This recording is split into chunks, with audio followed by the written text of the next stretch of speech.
Okay, am I recording this time? I just filmed this whole video without actually pressing record, so I'm feeling really, really good about myself. Hello, my audio geeks and my business peeps and content goddesses far and wide, my people. Thank you for tuning in. My name is Zoe Winther. I'm the founder of Pickford Media. Today I want to talk about the recent data that's come out of Spotify, recently published by the Australian Financial Review, that we have doubled in Australia, we've doubled our podcast listening hours since the start of the year. Obviously, hugely to do with lockdown, being in lockdown, having the time to consume more content, not just having to do it on our commutes, having, a long coffee break. I know when I make my coffee in the morning, I pop my podcast on. I'm going for a walk with the dog, podcast on. It is a little bit hard for me to quantify because I am a podcast lover and have been for a very long time. I know that a lot of people are just discovering podcasts this year, but it's hard for me to know how it has changed for the normal person who is listening to podcasts.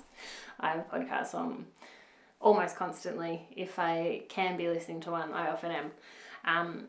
So a data that has been compiled for the Fin Review that's come out revealed that Australia, I'm not sure if we're number 10 or we are just in the top 10 of podcast listening countries in Spotify. I believe in its 92 countries, the 92 markets where podcasts are available to listen to on Spotify. But yeah, we've doubled our time listening to podcasts this year. Obviously a lot to do with being in lockdown, having the time. A lot to do, I think, is to do with social media fatigue as well. I think we're a little bit sick of the Facebook feed and constantly scrolling on Instagram and platforms like that. So having access to this high quality, long form content like a podcast, I think that's a big reason why we are listening more. And then also, I think because of lockdown, there is a lot of new high quality content that's coming out and increasing demand. So pretty much any niche, any topic that you're interested in, there is bound to be at least one podcast, if not more. Lots and lots of good stuff coming out of lockdown. And just in recent years, generally, as I said, I love podcasts, have for a long, long time. If you need a recommendation, let me know. Now, because of this massive surge in podcasts and how many people, as they've been in isolation and social distancing, they've been putting their creativity and free time into starting a podcast. The market has never been bigger. People are using words like podcast bubble, podcast surge, all these things.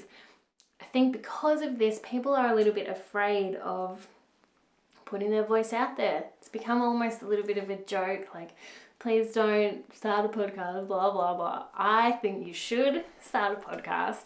And I think there are a few real reasons to start a podcast. And it's not just because you want to be a famous podcaster and win awards and get lots of sponsorships and your podcast becomes your one and only creative project and it becomes your career.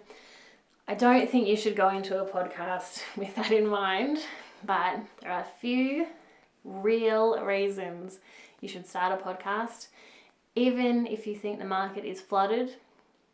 And those are as follows. The first one I think has to do with networking and also as a little bit of a sneaky secret marketing technique. I have shared this with a lot of my clients over the years, but I'm going to share it with you now as well. Asking someone to be on your podcast is a really, really good way to nurture and sweet talk and serenade a potential lead. If there's someone you really want to do work with, and usually this is that kind of long-term big projects, if there's someone that you really want to be doing business with, asking them onto your podcast whether that's an interview, a discussion about a topic that's relevant for both of you, some other kind of way that you would ask them to be on your podcast. It's a really good way. I don't want to say buttering them up, but a little bit buttering them up. Obviously, it has to come from a genuine place. If you want to work with them, to me, that says you value what they do and think they would bring value to your audience. So it's genuine and it's authentic, but it is kind of a sneaky way to sweet talk and nurture a potential lead. So I think that's a really, really good reason to start a podcast. In general, if you don't have leads like this that you think could benefit from being on your podcast, it's just in general a really good way to network. It's a really good way it's a good excuse to get access to people that you might not usually get access to ask them to be on your podcast, to do a Q&A, to contribute in some way. It's just an easy way to get on their radar and to start those conversations. So I think that kind of networking aspect, a really good reason to start a podcast. I need to breathe for a second. I've got that nervous energy, which I'll be discussing in a second.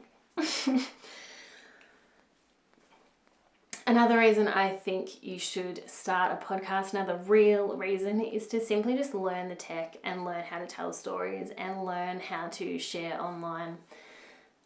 Platforms in the online world, the nature of it is these platforms and these different types of content, they have a shelf life. Different social media platforms obviously have come and gone, but even just what's kind of being favoured at the moment, like 2005, for instance, say 2005, 2010, and even earlier actually, blogs, absolutely massive and super, like the most imperative thing you needed to have for any kind of online success. Then video has been favoured for a really long time, and now this kind of podcast resurgence. It all has a shelf life, but when you can learn both how to tell stories and how to use the format and become comfortable with sharing your stories and sharing yourself, coupled with like learning the tech, getting used to platforms, the kind of back end of things, learning how to use a microphone, any of this hardware and software that you can learn, it's so transferable, so that when the next thing comes up, you're going to have the confidence to dive right in and start sharing on there as well. Whether that's a new social media platform, whether it is something like TikTok that you've been a little bit afraid of, you're going to have that confidence that you've learned both the technology and you've learned storytelling techniques.